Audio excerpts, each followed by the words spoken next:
Forest resources. Forest resource क्या है? ठीक है, यानी कि हमारे जो वन संसाधन की हम बात करें तो वो ये the world forest is derived from the Latin which means from outside, यानी कि जो फॉरेस्ट जो शब्द है वो एक लेटिन भाषा से लिया गया है जिसका मतलब होता है बाहर से, यानी कि आउटसाइड। तो यदि हम बात करें फॉरेस्ट की, मतलब फॉरेस्ट की कैटेगरीज की बात करें, यानी कैटेगरी का मतलब जो पेड़ पौधे या फॉरेस्ट जो हमारे यहाँ लगे हैं, वो मतलब कहाँ से आए हैं, किस हिसाब से है उनको। तो इस हिसाब से यदि हम बात करें, कुछ एक जो उनकी जो स्पीसीज होती है वो इंडिजीनियस होती है, यानी कि उसी कंट्रीज के अंदर पाई जाती है, कुछ बाहर से आई होती है। इसीलिए इनको हम जो लेटिन वर्ड है इसका इसका मतलब होता है आउटसाइड, जो बाहर है या बाहर से जिसको हम बोलते हैं। तो सबसे पहले इसमें आता है हमारा प्राइमरी फॉरेस्ट।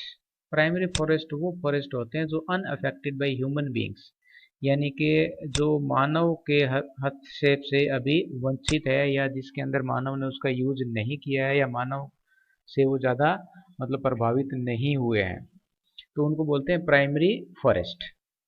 उसके बाद दूसरा होता है हमारा प्लांटेड फॉरेस्ट। प्लांटेड जैसा कि इसके नाम से पता लगता है, रोपित forest are planted which have indigenous and exogenous species of the forest. इस प्रकार के जो फॉरेस्ट होते हैं उनको हम रोपण विधि के द्वारा या रोपित मतलब उसको लगाते हैं, जिसमें वन की अंतर्जात और बहिर्जात प्रजातियां होती है, जिसमें दोनों प्रकार के फॉरेस्ट हमें देखने को मिलते हैं, इंडोजीनियस और एक्सोजीनियस। उसके बाद में फिर हमारी होती है सेकेंडरी टाइप के जो forest. These are the forest which are grown after destroy, यानी कि एक बार जब हमने मतलब खेती बाड़ी करके या सेटलमेंट बनाकर जिन पौधों को या जिन फॉरेस्ट को हमने डिस्ट्रॉय कर दिया, चाहे वो शिफ्टिंग कल्टीवेशन से, तो जब हम दोबारा वहां पर जो प्लांटेड करते हैं तो इस प्रकार के फॉरेस्ट को हम सेकेंडरी फॉरेस्ट के नाम से जानते हैं, माध्यमिक कि ये भी जंगल है जो विनाश के बाद उगाए जाते हैं। नेचुरल वेजिटेशन यानी कि प्राकृतिक वनस्पति। प्राकृतिक वनस्पति क्या है? जैसे कि इसके नाम से ही पता लग रहा है, इसमें दो शब्द है या दो वर्ड है, नेचुरल और vegetation. Natural means by nature and vegetation means the forest. The natural vegetations are those vegetation which grow themselves by without any human aids. ये यानी कि जो नेचुरल वेजिटेशन वो वेजिटेशन होती है जो मनुष्य की सहायता के बिना ही अपने आप ही उगती है और बढ़ती है, उसको जो भी रिक्वायरमेंट होती है वो नेचर के द्वारा इनकी पूरी की जाती है। तो natural vegetation refer to a plant community which has grown naturally. ये देखिए यहाँ पर मतलब वो जो प्राकृतिक रूप से जो वनस्पति उगती है उसको हम क्या बोलते हैं? नेचुरल वेजिटेशन बोलते हैं, without human aid and has been left undisturb by the human for a long time. और उसको मानव ने कोई ज़्यादा डिस्टर्ब नहीं किया है बहुत लंबे समय तक। इस प्रकार की वनस्पति को हम प्राकृतिक वनस्पति बोलते हैं। Thus, the cultivated crops and fruits orchards the part of the vegetation but not the natural vegetation। जैसे हम क्रॉप्स लगाते हैं, फ्रूट्स लगाते हैं, ऑर्चर्ड्स वगैरह लगाते हैं, ये सारे के सारे वेजिटेशन है, लेकिन ये नेचुरल नहीं है क्योंकि इसको हमने यानी कि मानव ने इनको ग्रो किए हैं। नेक्स्ट यदि हम बात करें कि उनके जो टाइप्स एंड थिकनेस की बात करें नेचुरल वेजिटेशन की, तो वो भी अलग अलग कैटेगरी के हो सकते हैं, जिसमें पहला आता है हमारा फॉरेस्ट। फॉरेस्ट यानी कि जंगल या वन जिसको बोलते हैं। इसके बाद में आते हैं हमारे ग्रास लैंड और desert shrubs. The forest which grow where the temperature and rainfall are plentiful to support a tree cover, यानी कि जो फॉरेस्ट वहीं ज़्यादा होते हैं जहाँ पर ज़्यादा मात्रा के अंदर टेम्परेचर हो, तापमान हो, और ज़्यादा मात्रा के अंदर वहाँ पर रेनफॉल होती हो, तभी वहाँ पर डेंस मिलेंगे। Depending upon the this factor dense and open forest are grown, यानी कि तापमान और वर्षा की बात करें हम, यदि टेम्परेचर रेनफॉल की बात करें तो हमें वहाँ पर डेंस और ओपन फॉरेस्ट कैटेगरी के फॉरेस्ट मिलेंगे। सेकंड इसके अंदर आता है grassland which grow in the region of moderate rain, यानी कि जहाँ पर ज़्यादा रेनफॉल नहीं होती है, टेम्परेचर भी कम होता है, वहाँ पर जो मॉडरेट जो रेन होती है वहाँ पर हमें ग्रास लैंड ज़्यादा देखने को मिलते हैं, जैसे कि टेम्परेट ग्रास लैंड शीतोष्ण कटिबंधीय घास के मैदान। और desert shrubs thorny shrubs and shrubs grow in the dry. इस प्रकार के जो सर्ब्स होती है, जो झाड़ियाँ होती है, वो ज़्यादातर हमें डेजर्ट एरिया के अंदर देखने को मिलती है। टाइप ऑफ फॉरेस्ट, जो वन है या जो जंगल है उनके कितने टाइप्स होते हैं, और पूरे विश्व में किस प्रकार के जो फॉरेस्ट हमें देखने को मिलते हैं। तो चलिए डिस्कस करते हैं इसके बारे में, द टाइप ऑफ फॉरेस्ट्स। सबसे पहले हमने नेचुरल वेजिटेशन को डिस्कस किया था कि नेचुरल वेजिटेशन क्या होती है। The vegetation which is grow by naturally are called the natural vegetation. Further the natural vegetation can be classify on the in the forest, grassland and desertic shrubs. Now the classification of the forest. The forest can be classified as the tropical forest, tropical rain forest यानी कि जो उष्ण कटिबंधीय वर्षावन जिसको हम बोलते हैं, ट्रॉपिकल डेसिडियस यानी कि उष्ण कटिबंधीय जो पतझड़ी वन जिसको हम बोलते हैं। इसी प्रकार से टेम्परेट एवरग्रीन शीतोष्ण कटिबंधीय सदाबहार वन, टेम्परेट डेसिडियस फॉरेस्ट जो उष्ण कटिबंधीय जो पतझड़ी वन जिसको हम बोलते हैं। मेडिटेरियन यानी कि जो भूमध्य सागरीय जो फॉरेस्ट है। इसी प्रकार कॉनिफेरियस यानी कि जो हमारे जो कोणधारी जो वन है। और बाद में आते हैं हमारे इसमें ग्रास लैंड, जिसको हम दो कैटेगरी के अंदर क्लासीफाई करते हैं, tropical grassland and temperate grassland. And then desertic shrubs को हम ट्रॉपिकल डेजर्ट्स और टुंड्रा रीजन्स के अंदर क्लासीफाई करते हैं। तो सबसे पहले हमारी इसके अंदर जो कैटेगरी आती है वो ट्रॉपिकल रेन फॉरेस्ट, जिसको हम बोलते हैं उष्ण कटिबंधीय वर्षा वन। उष्ण कटिबंधीय वर्षा वन, जैसा कि इसके नाम से ही पता चलता है, इस प्रकार के जो फॉरेस्ट है वो भूमध्य रेखा यानी कि जो इक्वेटर होती है उसके दोनों साइड में हमें इस प्रकार के फॉरेस्ट देखने को मिलते हैं। These are found near the equator to the 10 degree north to 10 degree south in Amazon and Zaire basin and south east Asia. ये हमें ज़्यादातर ब्राज़ील के अंदर, ठीक है, यानी जो अमेजन बेसिन है और जायरे बेसिन है, अमेजन ब्राज़ील के अंदर है, जायरे जो अफ्रीका के अंदर, और साउथ ईस्ट एशिया जिसमें इंडिया के अंदर आसाम और जो वेस्टर्न घाट है वहाँ पर हमें रेन फॉरेस्ट देखने को मिलते हैं। यहाँ की जो क्लाइमेट है that's very hot climates and receive heavy rainfall, यानी कि पूरे साल गर्मी पड़ती है और अधिक मात्रा के अंदर वहाँ पर वर्षा जो है प्राप्त होती है। यहाँ के फॉरेस्ट की यदि कुछ करेक्टरिस्टिक्स की बात करें तो वो किस प्रकार की है कि there is no particular dry season. एक तो वहाँ पर ड्राई सीजन नहीं होता है क्योंकि पूरे साल वो हरे भरे रहते हैं, पूरे साल वर्षा होती रहती है, तो कोई भी महीने जो ऐसा नहीं है कि वहाँ पर रेनफॉल ना हो, और ना ही वो अपने पत्ते गिराते हैं। And do not shade their leaves all together, ठीक है, ऑल टुगेदर मतलब इकट्ठे नहीं गिराते, वन बाय वन गिरते रहते हैं तो पता नहीं चलता है। So that's why they are called the evergreen. कभी भी हम उनको देखेंगे पूरे साल में तो वो हमें हमेशा ही हरे भरे दिखाई देते हैं।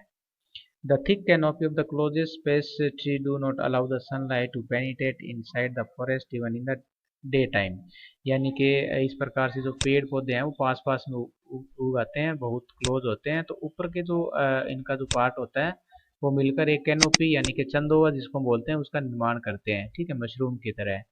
और ये सनलाइट को अलाउ ही नहीं करती है कि वो नीचे आए धरातल के ऊपर, तो इसलिए दिन के समय में भी यहाँ पर मतलब जो डार्कनेस रहती है, अंधेरा काफ़ी छाया रहता है। यहाँ पर जो मुख्य रूप से जो ट्री मिलते हैं वो हार्डवुड होते हैं, मतलब उनकी जो लकड़ी होती है वो कठोर होती है, जैसे कि रोजवुड है, टीक है, साल है, एबोनी, महोगनी। ये कुछ कॉमन ट्री है जो हमें ट्रॉपिकल रेन फॉरेस्ट एरिया के अंदर देखने को मिलते हैं। Here the population found is very less, लोग वहाँ पर काफ़ी कम है, इसलिए उनका ज़्यादातर जो है इकोनॉमिकली या कॉमर्शियली एक्सप्लोइटेशन नहीं हुआ है उन रिसोर्सेज का।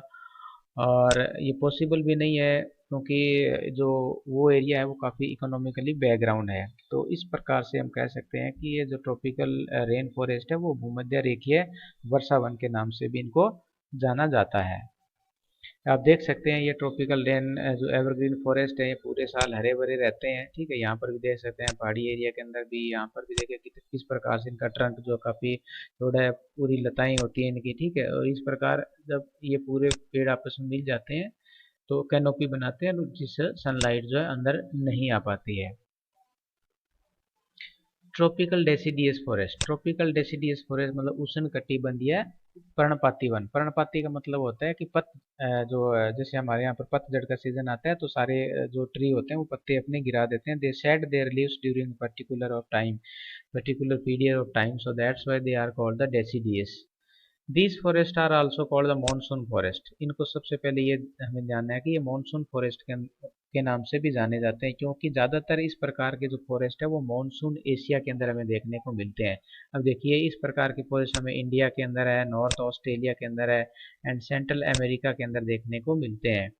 यहाँ की जो क्लाइमेट होती है वो वार्म होती है और रेनफॉल जो होती है वो लेस देन 200 सेंटीमीटर एनुअली, यानी कि 200 सेंटीमीटर से कम जो रेनफॉल यहाँ पर प्राप्त होती है। और ऐसे एरिया के अंदर जहाँ पर रेनफॉल 200 से कम है वहाँ पर हमें डेसिडियस टाइप के फॉरेस्ट देखने को मिलते हैं। इनके कैरेक्टरिस्टिक्स की यदि हम बात करें तो सीजनल चेंज का इनके ऊपर काफ़ी इफेक्ट पड़ता है, ठीक है। सो इसीलिए वो अपनी पत्तियां गिरा देते हैं। They shed their leaves in the dry season to conserve water, ताकि मतलब क्योंकि ड्राई सीजन होता है, रेनफॉल नहीं होती है, पत्तियां गिरा देते हैं, इसलिए वो पानी को कंजर्व कर सकते हैं, स्टोर कर सकते हैं। इस प्रकार के जो मेन ट्री है उनके बात करें, सैंडलवुड जैसे कि चंदन है, टीक है, साल है, एबोनी है, बेम्बू है, ये कुछ मुख्य जो ट्री है जो हमें ट्रॉपिकल डेसिडियस फॉरेस्ट के अंदर यानी कि देखने को मिलते हैं। इस प्रकार के फॉरेस्ट हैं वो डेंस नहीं है, इनका कॉमर्शियली एक्सप्लॉयटेशन हुआ है क्योंकि इनको काट कर जो एग्रीकल्चर में उन एरिया को कवर कर दिया है या कन्वर्ट कर दिया है। तो ये तो था हमारा ट्रॉपिकल डेसिडियस फॉरेस्ट। आप देख सकते हैं यहाँ पर ट्रॉपिकल डेसिडियस फॉरेस्ट का एक पिक्चर है। इसके अंदर जो उन्होंने पत्ती अपनी गिरा रखी है, इतनी ज़्यादा डेंस भी नहीं है, घास सूखी हुई है, इसका मतलब जो ड्राई सीजन को ये इंडिकेट कर रहे हैं। इसके बाद में फिर हमारा टेम्परेट एवरग्रीन फॉरेस्ट। टेम्परेट यानी कि समशीतोष्ण, समशीतोष्ण के अंदर जहाँ पर ना तो ज़्यादा गर्मी पड़ती है ना ज़्यादा सर्दी पड़ती है, ना इधर टू हॉट ना इधर too cold, the temperature is remain evergreen or temperate type of climate are found. These forests are also called the mixed forest. इनको मिश्रित वन के नाम से भी जाना जाता है। इनकी लोकेशन की बात करें तो south east part of USA, Australia, Brazil and China. यहाँ की क्लाइमेट देखें तो यहाँ की जो क्लाइमेट होती है कूल विंटर, जो विंटर होती है कूल होती है, and receive rainfall through out the year. सर्दियों के अंदर भी रेनफॉल यहाँ पर प्राप्त होती है, अभी सर्दी गर्मी पूरे साल रेनफॉल चलती रहती है, इसीलिए इनको एवरग्रीन के नाम से जाना जाता है। एवरग्रीन फॉरेस्ट वहीं हमें देखने को मिलते हैं जहाँ पर पूरे साल जो हमें रेनफॉल मिलती रहे। यहाँ की कुछ मुख्य विशेषताओं की बात करें तो ये हार्ड और सॉफ्ट वुड यानी कि नरम और जो हार्ड है यानी कि सख्त जो लकड़ी के जो पेड़ हमें यहाँ पर देखने को मिलते हैं, जिसमें ओक है, पाइन है और इस प्रकार के यूकलिप्टिस, ये इस प्रकार के मेन ट्री है यहाँ पर। They look like tropical forest in thickness and variety. यदि हम दूर से देखें, यदि थिकनेस और वेराइटीज की बात करें तो ट्रॉपिकल रेन फॉरेस्ट की तरह देखने को मिलते हैं, लेकिन इनका जो ज़्यादा जो यूज हुआ है वो कॉमर्शियल पर्पज़ के लिए है। द टिम्बर यानी कि यहाँ की जो वुड है, लकड़ी है, from this forest is use for the commercial purposes, क्योंकि इसके अंदर सॉफ्ट वुड के जो हमें ट्री भी देखने को मिलते हैं, हार्ड वुड के भी देखने को मिलते हैं, इसलिए ज़्यादातर इनका कॉमर्शियली यूज हुआ है या कॉमर्शियल पर्पज़ के लिए इनका यूज हुआ है। यहाँ आप देख सकते हैं टेम्परेट एवरग्रीन फॉरेस्ट यानी कि शीतोष्ण समशीतोष्ण जो कटिबंधीय जो एवरग्रीन फॉरेस्ट है, ये किस प्रकार के कॉनिकल टाइप के हमें फॉरेस्ट देखने को मिलते हैं, पहाड़ी एरिया के अंदर भी है। नेक्स्ट हमारा टेम्परेट डेसिडियस फॉरेस्ट यानी कि शीतोष्ण कटिबंधीय पर्णपाती वन। ये भी अपने जो है पत्ते गिरा देते हैं एक पर्टिकुलर सीजन के अंदर, इसलिए इनको टेम्परेट डेसिडियस फॉरेस्ट के नाम से जानते हैं भी। इनकी लोकेशन की बात करें तो ये ज़्यादातर हमें the eastern part of USA, America का जो पूर्वी भाग है, चाइना है, जापान है, न्यूजीलैंड है, क्योंकि सारे के सारे जो देश है टेम्परेट रीजन के अंदर पड़ते हैं, इसलिए टेम्परेट रीजन के अंदर ही ये हमें देखने को मिलेंगे। यहाँ की जो क्लाइमेट की बात करें तो यहाँ पर कूल विंटर यानी कि सर्दियाँ काफ़ी ठंडी होती है और रिसीव मॉडरेट रेनफॉल यानी कि मध्यम प्रकार की जो वर्षा है वो प्राप्त होती है। मुख्य विशेषताओं की बात करें तो इस ये जो ट्री है वो अपने जो पत्ते हैं गिरा देते हैं। They shed their leaves in autumn season जैसे आता है तो अपनी पत्तियां गिरा देते हैं। And remain leafless throughout the winter, और पूरे सर्दी वो लीफलेस यानी कि बगैर पत्तों के रहते हैं, ताकि उनके ऊपर जो भी वर्षा हो वो उसको कंजर्व कर सकें और ज़्यादा इवोपोर ट्रांसपेशन ना हो। The common tree are oak, ash and beech. ये जो मुख्य रूप से या मुख्य जो ट्री वहाँ पर पाए जाते हैं वो ओक है, एस है और बीच है। Forest are not very dense, ये फॉरेस्ट ज़्यादा डेंस नहीं है। Thus the commercial exploitation of this forest is possible, तो इस प्रकार के फॉरेस्ट का भी हम व्यापारिक या वाणिज्यिक रूप से इनका प्रयोग कर सकते हैं। यहाँ देख सकते हैं कि किस प्रकार के ये फॉरेस्ट हैं। ये देख सकते हैं कि टेम्परेट डेसिडियस फॉरेस्ट है, ठीक है। तो यहाँ ये देखो पत्ते आप देख सकते हैं कि यहाँ पत्ते गिरे हुए हैं, क्योंकि गर्मी आती है तो पत्ते अपना गिरा देते हैं, सर्दियों के अंदर बगैर पत्ते ये रहते हैं। तो ये इस प्रकार के जो पेड़ पौधे हैं वो हमें टेम्परेट डेसिडियस फॉरेस्ट इसको हम कहते हैं। इसके बाद में आता है भूमध्य सागरीय वन, यानी कि मेडिटेरियन फॉरेस्ट, भूमध्य सागरीय वन। भूमध्य सागरीय वन जहाँ पर जो मेडिटेरियन टाइप ऑफ क्लाइमेट मिलती है वहाँ पर ही हमें ये देखने को मिलते हैं। ज़्यादातर ये भूमध्य जो सागर है उसके चारों ओर और और विश्व में जहाँ पर भी इस प्रकार की जो हमें क्लाइमेट देखने को मिलती है, जैसे कि सेंट्रल चिली है, ठीक है, साउथ वेस्ट यूएसए है, और ऑस्ट्रेलिया है, और अफ्रीका है, इन एरिया के अंदर भी जहाँ पर मेडिटेरियन टाइप की जो क्लाइमेट पाई जाती है उस प्रकार की क्लाइमेट के अंदर हमें मेडिटेरियन टाइप ऑफ फॉरेस्ट देखने को मिलते हैं। यहाँ की जो क्लाइमेट है हॉट एंड ड्राई समर। यहाँ का जो समर होता है वो हॉट और ड्राई होता है, बट विंटर क्या होता है, मिल्ड एंड वेट। यहाँ पर क्या है, सर्दियों के अंदर रेनफॉल होती है। ये इनकी खास बात है। जो भूमध्य सागरीय जो फॉरेस्ट है वहाँ पर, या इसकी जो क्लाइमेट है वहाँ पर जो गर्मियाँ तो रहेगी ड्राई, लेकिन सर्दियों के अंदर वो काफ़ी थोड़ी सर्द और उसके अंदर जो है नमी रहेगी। तो जिसकी वजह से यहाँ पर सिट्रस फ्रूट यानी कि जो खट्टे फल होते हैं वो ज़्यादातर इसके अंदर इस प्रकार की क्लाइमेट के अंदर हमें देखने को मिलते हैं। यहाँ की मुख्य विशेषताओं की बात करें तो Mediterranean tree adapt themselves to the dry summer with the help of their thick bark and the wax coated leaves. यहाँ की यानी कि बार्क्स यानी कि उनकी जो छाल होती है वो काफ़ी थिक होती है। वैक्स कोटेड लीव्स, इनके जो पत्ते होते हैं जिनके ऐसा लगता है कि ये मतलब उसके ऊपर मोम की एक चादर बिछी हुई है। Which help them reduce transpiration, और वो क्या करते हैं कि उससे मतलब हवा में के अंदर जो पानी छोड़ने की जो प्रोसेस है वो कम हो पाती है। And also here the plants have long trap roots, और उनकी जो रूट्स होती हैं वो काफ़ी लॉन्ग होती है, काफ़ी लंबी होती है। To reach underground water called the xerophyte plant. इस प्रकार के प्लांट जिनकी रूट लंबी होती हैं और जो अंडरग्राउंड वाटर से पानी को खींच लेते हैं, इसको जीरोफाइट के नाम से जाना जाता है। तो Mediterranean region are also known as orchard of the world. Orchard of the world यानी कि विश्व के अंदर उद्यानों का यदि हम बात करें, जो बड़े बड़े उद्यान होते हैं उनको ऑर्चार्ड्स बोलते हैं। ऑर्चार्ड्स ऑफ द वर्ल्ड के नाम से भी जाना जाता है फॉर देयर फ्रूट कल्टीवेशन, क्योंकि वहाँ पर ज़्यादातर फ्रूट्स होती है। ये देखो जो सिट्रस फ्रूट यानी कि खट्टे जो फल होते हैं, सच एज ऑरेंज है, फिग है, अंजीर है, ऑलिव्स है, ग्रेप्स है, are commonly cultivated here because the people have removed the natural vegetation in order to cultivate what they want to। तो उन्होंने प्राकृतिक वनस्पति को जो वहाँ से निकाल कर और लोगों को क्या चाहिए वो उन्होंने वहाँ पर ग्रो कर दिया। तो इस प्रकार की क्लाइमेटिक कंडीशंस के अंदर हमें सिट्रस फ्रूट यानी कि जो खट्टे फल है वो देखने को मिलते हैं। इसके बाद में फिर आता है हमारा द कोनिफेरियस टाइप ऑफ फॉरेस्ट, यानी कि शंकुधारी जिसको हम बोलते हैं, शंकुधारी, ठीक है। कोनिफेरियस टाइप के फॉरेस्ट की यदि हम बात करें तो ये ज़्यादातर हमें हाई एल्टीट्यूड्स के अंदर, ठीक है, देखने को मिलते हैं। लैटिट्यूड्स के अंदर 50 to 70 degree of north hemisphere, यानी कि जो उत्तरी गोलार्ध है, उत्तरी गोलार्ध का ये जो पार्ट है ऊपरी जो है इक्वेटर, सॉरी, जो हमारा आर्कटिक जो ओशियन है उसके चारों ओर, जहाँ पर टेम्परेचर पूरे साल डाउन रहता है, इस प्रकार के फॉरेस्ट को हम टेगा फॉरेस्ट के नाम से भी जाते हैं। टेगा वन यानी कि जो सर्दियों के अंदर ग्रो होते हैं, या यूं कहे कि इस प्रकार की क्लाइमेट के अंदर जहाँ पर टेम्परेचर रिमेन 0 डिग्री या स्नोफॉल होती रहती है। तो ध्रुवीय जो एरियाज हैं या वो जो पोलर एरियाज हैं वहाँ के फॉरेस्ट को हम टेगा फॉरेस्ट के नाम से जानते हैं। यहाँ की क्लाइमेट की बात करें, कूल एंड शॉर्ट समर। यहाँ की क्लाइमेट कूल होती है, समर बहुत ही शॉर्ट होता है यानी कि गर्मी कम होती है। कोल्ड एंड लॉन्ग विंटर, ज़्यादा जो है सर्दी होती है और लंबा जो सर्दियों का काल होता है। These forest are also seen the higher latitude. इस प्रकार के हमें जो फॉरेस्ट है वो हाई लैटिट्यूड्स के अंदर देखने को मिलते हैं, जैसे Norway, Sweden, Finland, Russia and Canada का ये जो पार्ट है वहाँ पर हमें इस प्रकार के पेड़ पौधे यानी कि जो ट्री देखने को मिलते हैं। इस प्रकार के पेड़ों की या फॉरेस्ट की जो करेक्टरिस्टिक्स हैं, forest consist tall soft wood evergreen. ये लंबे और सॉफ्ट वुड के यानी कि मुलायम लकड़ी के पेड़ जो है इसमें हमें देखने को मिलते हैं।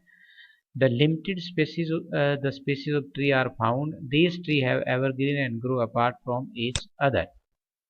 Tree are conical shaped, conical shape के होते हैं, जैसे अशोक का ट्री होता है इस प्रकार से यहाँ हमें इस प्रकार से जो कॉनिकल शेप होती है, ऊपर से हमें इस प्रकार के ट्री हमें देखने को मिलते हैं वहाँ पर, और लॉन्ग काफ़ी होते हैं।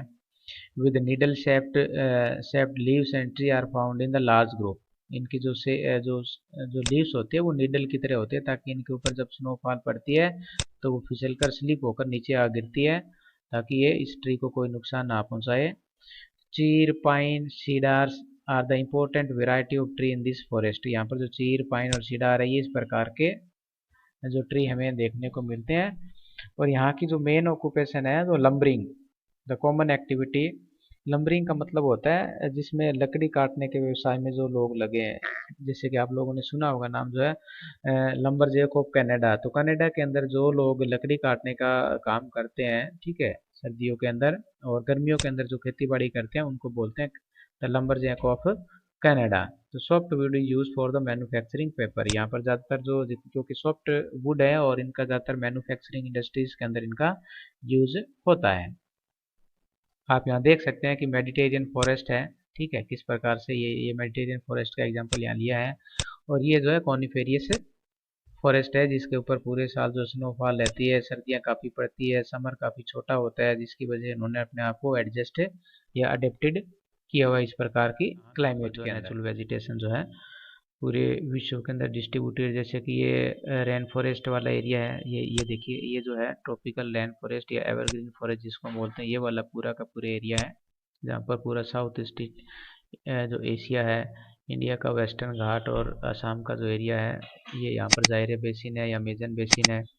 इसके बाद में टेम्परेट डेसिडियस फॉरेस्ट, यानी कि ये जो एरिया है यहाँ पर टेम्परेट डेसिडियस फॉरेस्ट, यानी कि यूएसए का नॉर्थ ईस्ट पार्ट है। इसी प्रकार से ये यूरोपियन का पार्ट है, और चाइना या यूरेशिया का जो पार्ट है।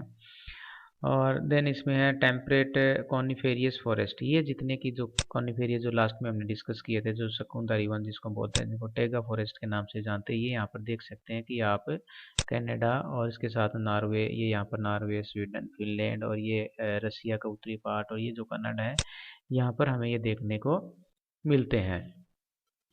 उसके बाद में हमारा आता है इसमें ना ट्रॉपिकल जो स्वाना। ट्रॉपिकल जो स्वाना की बात करें तो ये जितने भी जो ब्राउन कलर का जो एरिया, ये हमारे यहाँ ग्रास लैंड एक्चुअली में, ठीक है, जिसमें ये जो अर्जेंटीना है और इसी प्रकार से अफ्रीका का जो पूरा पार्ट है इसमें, और ये ऑस्ट्रेलिया का उत्तरी जो पार्ट है, ये स्वाना यानी कि ट्रॉपिकल ग्रास लैंड के नाम से जानते हैं इसको हम। और दूसरा हमारा इसके अंदर टेम्परेट ग्रासलैंड। ये देखिए, आप यहाँ देख सकते हैं कि इनको हम यहाँ पर प्रेरी के नाम से जानते हैं, यहाँ पर इसको हम वेड्स के नाम से जानते हैं, यहाँ पर इसको पंपास के नाम से जानते हैं, इधर में हम इसको डाउन्स के नाम से जानते हैं, यहाँ पर हम इसको स्टेप्स के नाम से जानते हैं। तो ये एरिया है जो टेम्परेट ग्रासलैंड है। तो आगे हम बात करते हैं ग्रासलैंड की। ये देखिए, टेम्परेट ग्रासलैंड यानी कि शीतोष्ण घास के मैदान। These grassland are also known as the prairie in North America. जैसा कि अभी हमने बताया था आपको, नॉर्थ अमेरिका के अंदर इसको प्रेरी बोलते हैं। पंपास इन साउथ अमेरिका, साउथ अमेरिका के अंदर इसको पंपास कहा जाता है। डाउन्स कहा जाता है ऑस्ट्रेलिया के अंदर। वेल्स कहा जाता है इन साउथ अफ्रीका के अंदर। एंड स्टेप्स इसको कहा जाता है यूरोप के अंदर।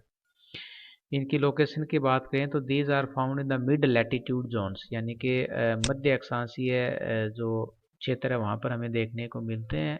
And the interior part of the continent, continent यानी महाद्वीपों का जो आंतरिक जो भाग है, वहाँ पर हमें इस प्रकार के ग्रासलैंड देखने को मिलते हैं। The central Asia from Black Sea to the central Russia, north central USA, southern Canada, south east Australia and southern Africa and Argentina, ये उनकी लोकेशन है जहाँ पर हमें टेम्परेट ग्रास लैंड पाए जाते हैं। यहाँ की क्लाइमेट की बात करें तो warm and most summer and cold and snowy winter है, यानी कि सर्दियों के अंदर काफ़ी ठंड और स्नोफॉल होती है, लेकिन जो गर्मी होती है वो गर्म होता है थोड़ा, मोस्ट यानी कि आर्द्र भी होता है। करेक्टरिस्टिक्स की बात करें तो the grass land found here is short and juicy. Short होती है लेकिन जूसी होती है, यानी काफ़ी इसमें रस होता है, काफ़ी नमी की मात्रा होती है। Which is suitable for the cattle feed, और उसके ये जो है पशुओं के लिए काफ़ी पौष्टिक होती है, और काफ़ी मतलब आसानी से इसको ये ईट कर सकते हैं। The maize and wheat are grown in the large amount. इसके अंदर जो है यानी कि मक्का और जो वीट है वो काफ़ी मात्रा के अंदर उगाया जाता है। That's why this area is also known as the bread basket of the world। इसलिए इसको यानी कि जो प्रेरीज है, इसको bread basket of the world के नाम से भी जाना जाता है। नेक्स्ट हमारे इसके अंदर ट्रॉपिकल ग्रासलैंड यानी उष्णकटिबंधीय घास के मैदान। These grassland are also known as the savanna in Africa and campos in Brazil. जैसा कि मैंने आपको पहले बताया था, यहाँ पर आप देख सकते हैं इसको, ये वाला जो एरिया ये सवाना को इसको बोलते हैं और ब्राज़ील के अंदर इसको कंपोज के नाम से जानते हैं।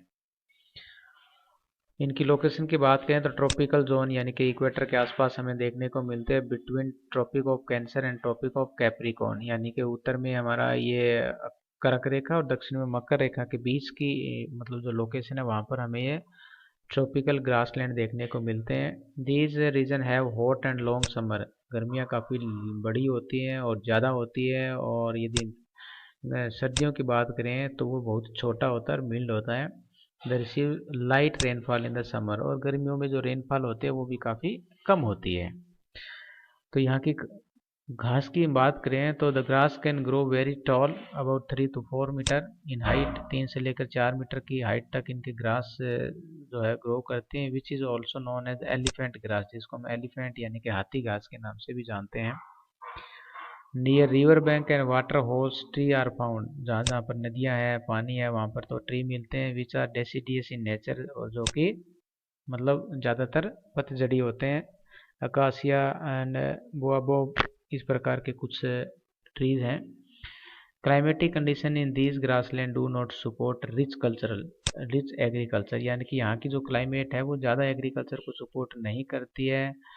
And animals rearing economically these grassland are backward, इसलिए आर्थिक रूप से इस प्रकार के जो ग्रासलैंड है वो काफ़ी बैकवर्ड है या पिछड़े हुए हैं। आप देख सकते हैं ये तो ट्रॉपिकल ग्रासलैंड है, काफ़ी लंबी है इसके अंदर, ठीक है। और यहाँ पर ये देख सकते हैं टेम्परेट ग्रासलैंड जो है, जो प्रेरी के नाम से जिसको हम जानते हैं, काफ़ी हरी भरी है, ठीक है, और छोटी भी है। और यहाँ पर ये देखिए ड्राई है और लॉन्ग भी है, ठीक है। तो tropical grassland also known as savanna and campos, and temperate grassland in the different names like prairie, veld, downs and steppes. अब बात करें यूज ऑफ फॉरेस्ट कि फॉरेस्ट के यूज क्या है। जैसा कि हमें पता है फॉरेस्ट हमें फ्यूल वुड देता है, ठीक है, ईंधन की लकड़ी जिसको हम बोलते हैं, फोडर देते हैं पशुओं के लिए, जो चारा है वो प्रोवाइड करवाता है, फेंसिंग, कई बार जो दो देशों के बीच में बाउंड्री भी बनाते हैं, ठीक है। सोइल इरोजन को रोकता है ये, ठीक है, क्योंकि उनकी जो रूट्स होती हैं वो उनको जकड़ के रखती हैं, they tighten the soil contents and stop the soil erosion. Soil improvement भी करते हैं ये, and honey for animals and humans, oxygen, they are also called the lungs of the world's the Amazon basin forests are also called the lungs of the world because they provide lot of oxygen। Food देते हैं खाने के लिए, natural habitat for the wild animals. और इसके साथ साथ में कुछ और भी हमारी इसमें इनडायरेक्ट यदि हम बात करें, अप्रत्यक्ष रूप से हम बात करें, तो वो रेन बियरिंग विंड्स को रोकते हैं और वर्षा लाने के अंदर सहाय करते हैं, ठीक है। इसके साथ साथ में वो हमें जो ज़्यादा प्रेसिपिटेशन, एडिशनल प्रेसिपिटेशन भी लाने में हेल्प करते हैं। इसके साथ साथ में ये जो the minimize the extreme variation in climatic condition, यानी कि एक्सट्रीम वेरिएशन को वो मिनिमाइज करते हैं and make the climate more equable. मान लीजिए फॉरेस्ट हम काट देंगे तो टेम्परेचर जो है राइज अप होगा, तो इसलिए वो उसको मेंटेन रखने में भी हेल्प करते हैं। They control flood during heavy rainfall के टाइम में जो है वो फ्लड को कंट्रोल भी करते हैं। इसके साथ साथ में सॉइल इरोजन को रोकते हैं, और the thick root of the trees absorb large quantity of water, इनकी जो बड़ी बड़ी जो रूट्स होती हैं वो बहुत बड़ी मात्रा के अंदर पानी को सोखते हैं। And forest help in flow of the reverse and stream, ठीक है। तो इस प्रकार से ये हमें इनडायरेक्ट भी काफ़ी यूज़ देते हैं, डायरेक्टली एज वेल इनडायरेक्टली हमें काफ़ी सारे ये बेनिफिट्स देते हैं। तो ये तो था हमारा chapter natural resource, type of forest and use of forest. Thank you for watching.